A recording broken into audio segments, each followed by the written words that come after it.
pagkain. Ang iyong linamnam ay napakasarap sa gutom na tiyak. Ito ay katunayan na mabuti kang tao. Handang makirawin.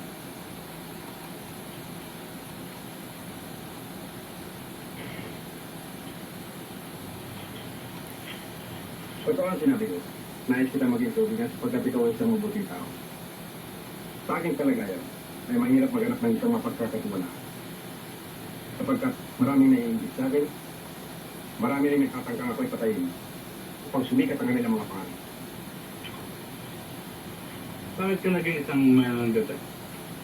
Maraming dahilan. Ang una ay nahilig at mong lakbay sa iba't ibang bayan. Ang pangalawa ay lagi kong nararamdaman ang pakikipagsapalala ng isang nakikipagsugal.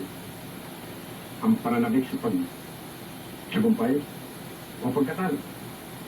Ang pangatlo ay meron akong tinatakasan isang babae. Alam mo naman ang tipo ko. Hindi ba tangkay na mga babae? Sino ang taong hinahanap mo sa post na ito? Marami sila. Subalit ang isang ito ang gusto ko matagpuan.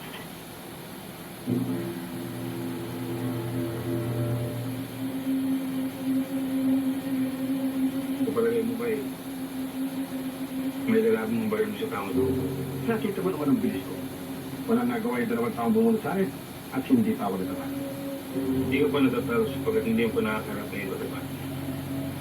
Mabilis ka ng bumo. Kung ang kalaban mo yung mabakal. Anong mahirasyo kapag napaharap ka na sa isang taong hindi na mabilis? Mangyari pa, mamamatay ako. Pero bakit natin pag-uusapan ng kamatayan?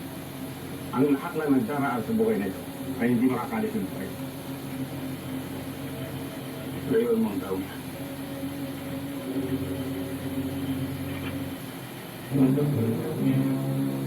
Thank you.